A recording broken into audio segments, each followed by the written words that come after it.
Not be small matter, they grand though. They don't do everything to stop Peter Obi, they're not fit. Now, personal accusations. I will not talk much. I will let people watch this video. When Malam Nasser RUFAI blatantly lie against Peter Obi, say Peter Obi detain him.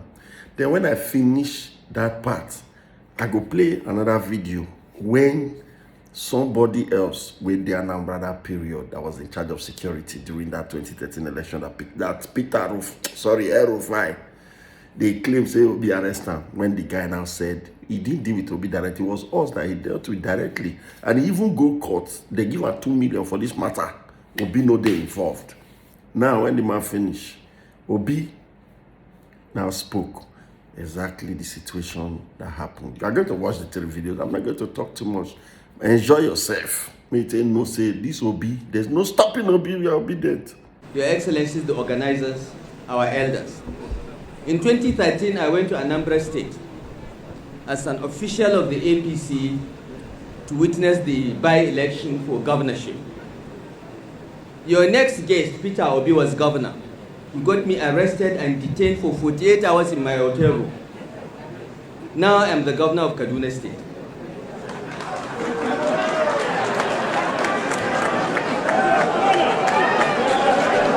And he is coming to Kaduna. In addition to the police and the SSS, I have one mechanized division Nigerian army here if I need to arrest and detain anyone. But we are northerners. We are civilized. We don't do things like that. RUFAI's claim that the former governor, His Excellency Peter Obi, detained him in Oka. And the text message, the statement reads as follows: setting the record straight on RUFAI's blatant lie on Labour Party presidential candidate Peter Obi. Actually, on the 16th of November 2013, I was the Inter-Party Advisory Council chairman then. I was in charge of all political parties, leaders who were at Fonitel Hotel in Oka, Anambra State. Normally, all complaints that come from all political parties come to my table. We had a situation room organized by the International Republican Institute, and Malam Nasser RUFAI and my humble self and many others actually stayed in the same hotel.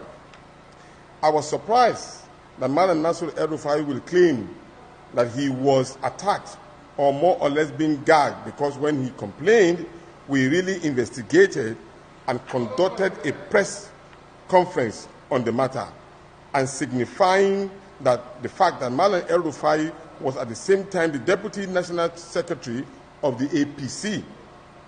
And so he should be allowed to perform his duty according to party dictates.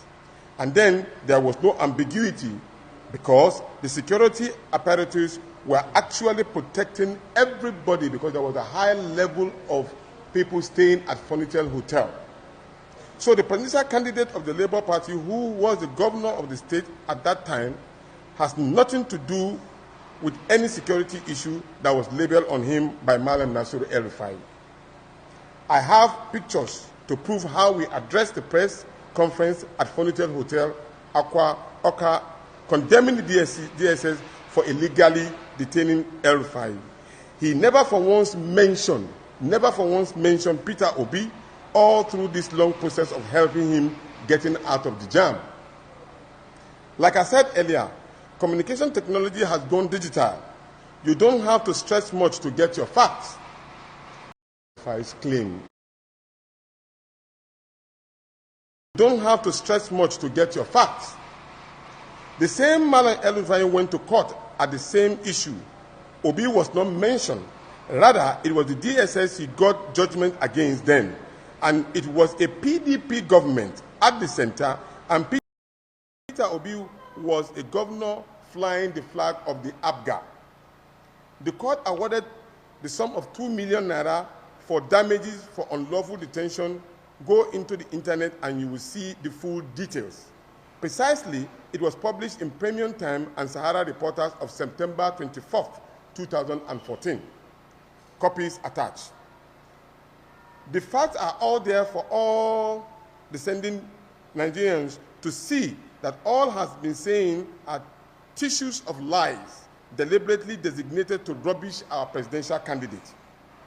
This is tagged to continue to lie to our people in the North, to create a divide for personal interests.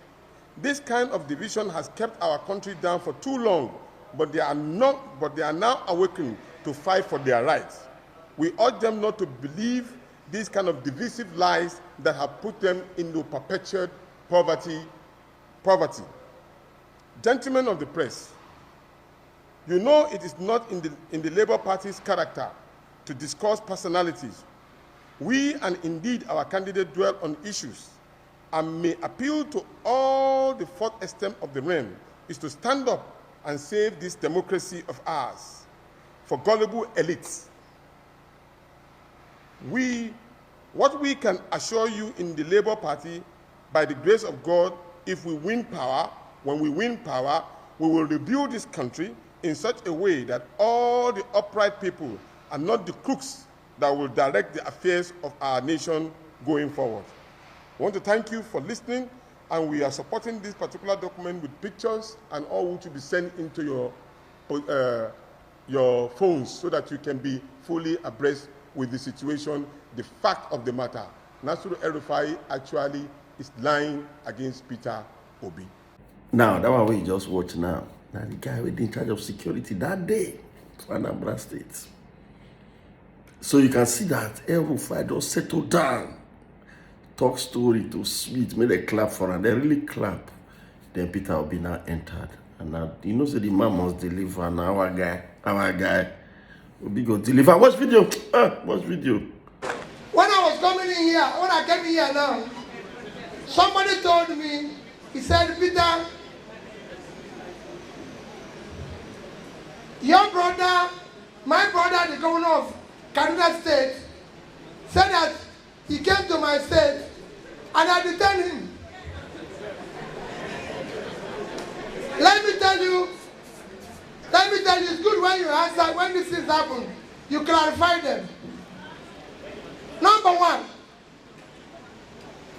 in my 8 years of being governor, only in the first 3 months did I have a commissioner that is not from the north. I want you to, only in my first 3 months did I have a commissioner that is not from the north. Commissioner of police. Only 3 months. And that's because I met the person. At the time the governor said this, it was during the election. The police commissioner that was there then was from Adamawa. It says, what is his name again?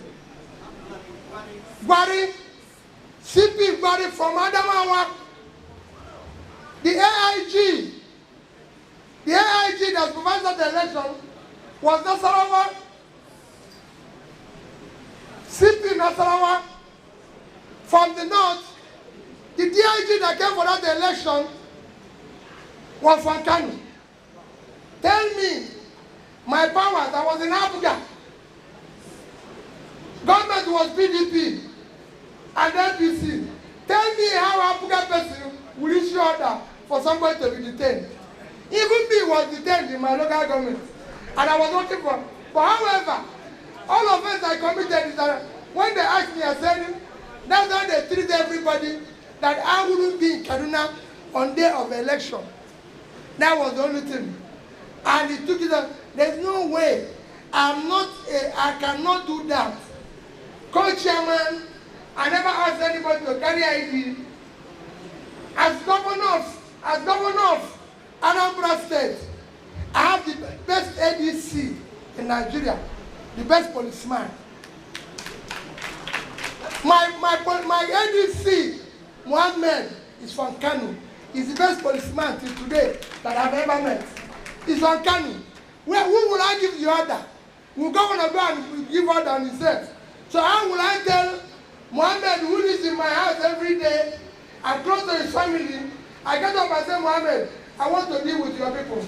And he will say that, call my NDC today, I'll give you his phone number. He's the best policeman, he's still a policeman, he's CSP now. And he will tell you. So when people say, Peter Obi is black, 2019, I was vice president. No, I was good man. Now I want to be president, I become bad man. I did not do anything wrong. I want to change Nigeria.